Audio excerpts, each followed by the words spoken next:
Okay, so we're going to go over the last part of this presentation, and I'm going to follow along with the PowerPoint that we've been going over. So when we last left off, we were looking at a sample I gave you of how to set up your paper. Now you can see in the sample that I put point and then counter argument, point, counter argument. It's up to you if you want to do it that way or if you want to just go over your main arguments and then have, towards the end, have a full paragraph devoted to completely addressing the other side of the counter arguments. It's up to you, whatever you want to do. There are a couple of slides that go over analyzing the text in your St. Martin's Guide. There's a few sample readings, and if we were to meet as a hybrid class meeting, I would have you work together in partners or small groups to deeply analyze the text and go over each argument. Where's the thesis? What are the main points? What are the counter arguments made? But that's not something we're going to do in this online class. So if we skip down to slide 18, you'll see my remember. Remember to. Remember to make sure that your possible causes that you're writing about always go back to the problem. Could these be causes of the problem that you presented to us? We want to make sure we don't get off on a tangent or that your causes couldn't be connected back to your problem. Slide number 20 then gives you a possible format for how to organize your paper. It's up to you, however you want to do this. If you're good with writing and you're comfortable, then I say go with it. But if you need kind of paragraph by paragraph, what do I put, how does it go, this is a possibility for you. Don't forget to start some paragraphs with those transition statements. Those are words like furthermore, for example, first of all, in addition, consequently.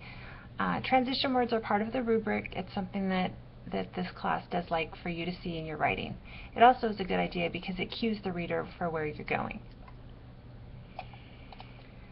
Possible topics. What do I write about? Oh, goodness. Well, anything that begs the question, why? Why does this happen? Why is this a problem? How can I solve it? Okay. There's all kinds of social problems out there. There's bullying, there's overeating, there's social media, there's current events going on, there's obviously military-related issues, there's politics.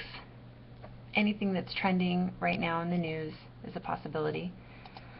And if you're not sure, you're thinking about a question, please feel free to email me or text me a topic, and then maybe I can say, yeah, that's a good idea, or what about this, what about that. Keep in mind, you want to have people that are going to disagree with you. This isn't quite the same as the last paper that you wrote. I would like for you to choose a different topic, unless if you want to use the same topic as you're arguing a position paper, you need to be able to take a whole different spin on it, okay, because you don't want to reiterate what you already wrote about.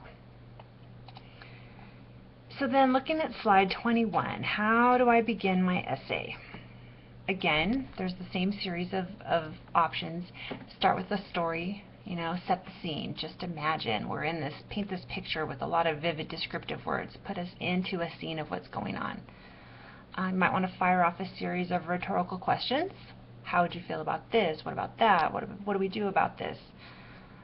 Perhaps a shocking quote or statistic, a piece of information or data would be good. And then things to keep thinking about as you're going through this brainstorming process, writing about this issue, getting going in your journal. Ask yourself these questions. Will people agree that this is a problem? Okay. If there's no disagreement, then I don't know. You got to make sure that this is a problem. Yes, there's a problem.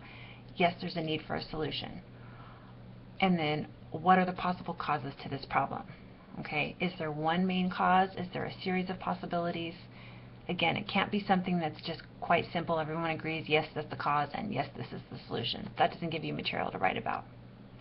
Is there a possible solution? Is my solution an obvious one? Okay, you don't want to write about something that's already obvious and it's already solvable or it's already been solved. And then the last part is there credible research on the topic? You are going to be asked to include a book, so you want to make sure.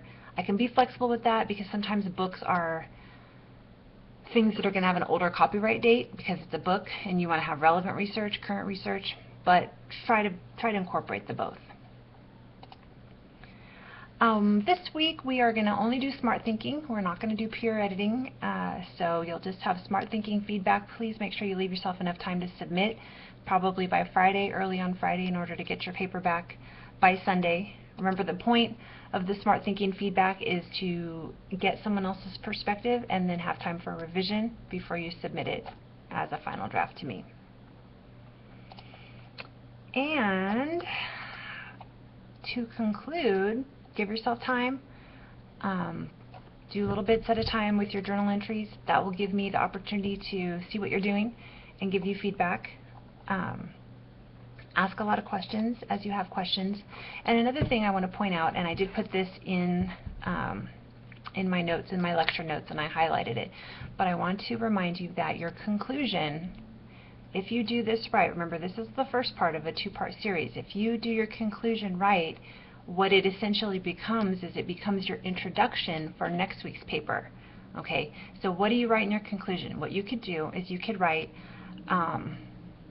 you could just say, well, you know, in of course other words, I'm just kind of butchering this but giving you an example. You can say, this is the problem, I've presented the problem, we've talked about the causes of it, now introduce that there's a need for a solution.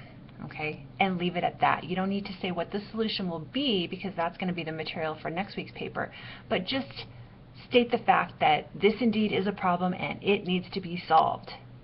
Okay, leave it at that.